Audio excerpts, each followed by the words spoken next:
Peaceful ng paligid, guys.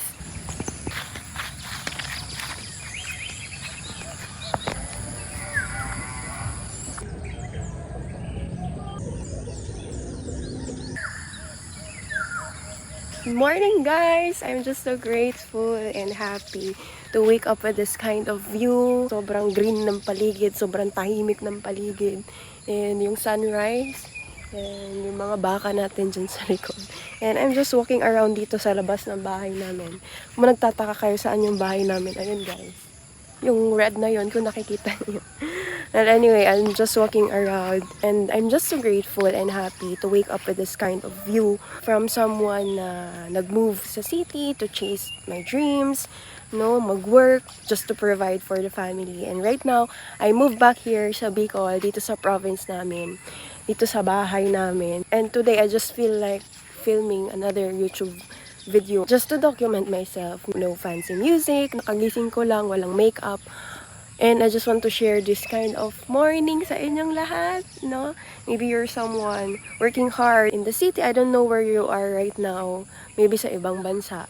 And you are really working hard. And you can't even enjoy this kind of mornings, diba? If you're a probinsyana, if you're someone who grow up in the farm and namimiss mo yung ganito, diba? I just want to share with you this kind of morning. And alam nyo ba guys, 5 years or 6 years ago, na-monetize na yung YouTube channel ko. But I stopped creating contents because sabi ko, ang pangit naman ng camera ko. Wala akong magandang camera, vlogging equipment. So I got busy, I stopped creating contents. I chased different dreams. I worked in the city. I really work hard to earn money. And my goal is to have a life that I have my time and financial freedom. To retire young, to live in the farm. Yung tipong, yung fantasy mo, nakatira ka sa farm, pero you have 10 million savings in the bank. Mga ganong fantasy, ganon yung cravings ng mga trentahin ngayon, guys. And yun, and we are now living in the farm. So, 10 million na lang guys ang i-workout natin. Waking up today, I realized somehow that dream is my current life right now. And then, here's me, welcome back to my channel. I want to come back sa pagko-content creation, sa pag-vlog. Not because I'm already ready, everything is perfect, I have all the gears and equipments to start this YouTube channel again. But I don't want another years to pass na sasabihin ko sa sarili ko na, what if kaya nag-start ako? Ano kaya yung nangyari? Ano kaya yung buhay ko right now? So, instead of asking that after 5 years, 10 years from now, I wanted to start creating contents and let's see what will happen. And this channel is not going to be perfect. Maybe sometimes, makita nyo ako naglakad-lakad lang dito sa farm.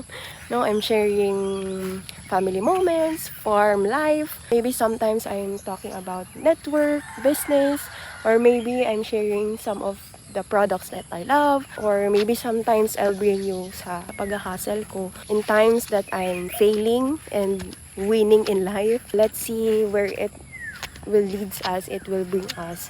But right now, I'm just enjoying the life that I have. I'm happy, I'm grateful sa kung nasaan ako right now. And I'll just enjoy the process. And if you're subscribing in this channel, and if you're following me, I'll be happy to show you the process of my becoming. And I wish you everything the best as well.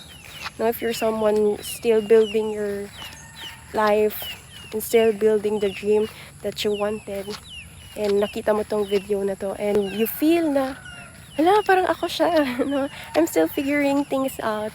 And don't forget to subscribe and follow my channel. And let's see where this journey will take us. So, I'll see you on my next video. This is Ella Amaranto, and welcome to the good life. Kape na tayo, guys. Umaga na.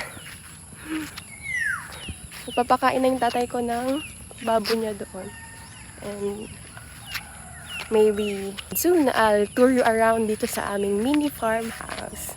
So welcome to our gate, guys. Walang gate pala. So see you!